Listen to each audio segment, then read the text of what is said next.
என்பது அனைத்துக்கும் பயிற்சி தருகிற ஒரு வணக்கம். நமக்கு மன தூய்மையை பயிற்சி தருகிற ஒரு வணக்கம். இன்னைக்கு உலகத்தில் அதிகம் அதிகம் அதிகம் குறைந்து போவது இஹ்லாஸ் தான். நாம் ஒரு அமல் செய்கிறோம் என்றால் அல்லாஹ்வுக்காக மாத்திரம் அப்படிங்கிற எண்ணம் இருக்கு பார்த்தீங்களா, குறைஞ்சு போச்சு. பிறர் நம்மை பார்க்க வேண்டும். நீங்கள் மாறிட்டார் இல்லையா? சர்வசாதாரண என்ன வணக்கத்தை எடுத்துக்கொள்ளுங்கள். பிறர் நம்மை பார்க்க வேண்டும், பிறர் நம்மை பாராட்ட வேண்டும், பிறர் நம்மை பெரிய வணக்கசாலி என்று கூற வேண்டும் என்கிற ஒரு எண்ணம் இந்த நம்ம அமல்ல கலக்குது பாருங்க. அது கலப்புள்ள கலப்பற்ற அமல் என்றால் அது இஹ்லாஸ் நிறைந்ததாக இருக்க வேண்டும். அந்த இஹ்லாஸை கற்றுத்தரக்கூடிய ஒரு வணக்கம் அது நோன்பு. நோன்பு எனக்கு சொந்தம் சொல்கிறார் அல்லாஹ். அல்லாஹ் சொல்கிறார், இந்த நோன்பு எனக்காக மாத்திரம் இந்த மக்கள் செய்யக்கூடியது. அதற்கு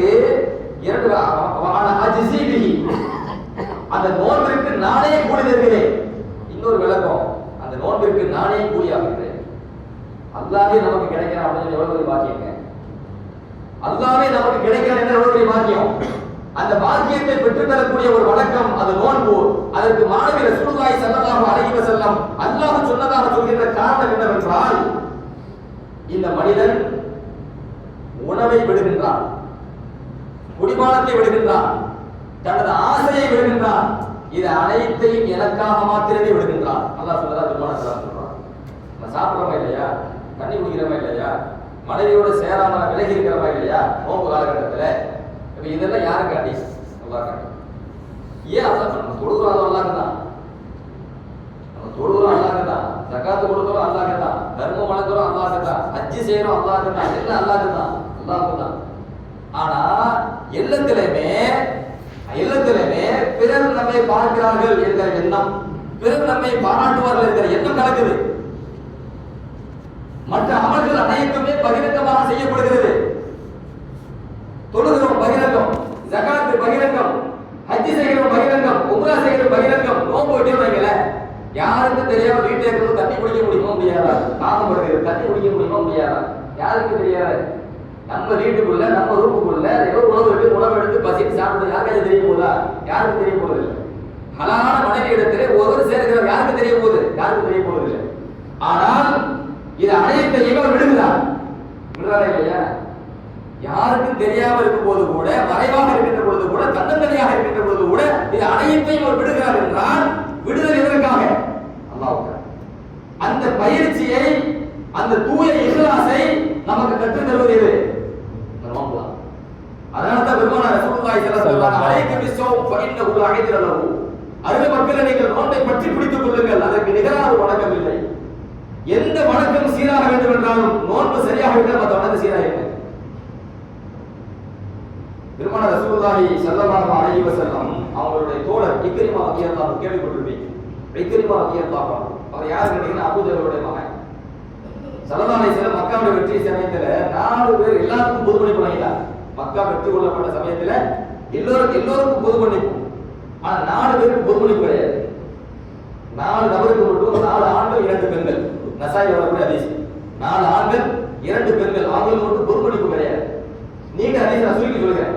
அதுல இக்ரிமத்து கூட அபூஜஹல், அபூஜஹலுடைய மகனார் இக்ரிமா ரலியல்லாஹு அன்ஹு. அவர் அப்ப காஃபிரா இருக்கிறாரு, உயிருக்கு பயந்து ஓடி போயிட்டார்.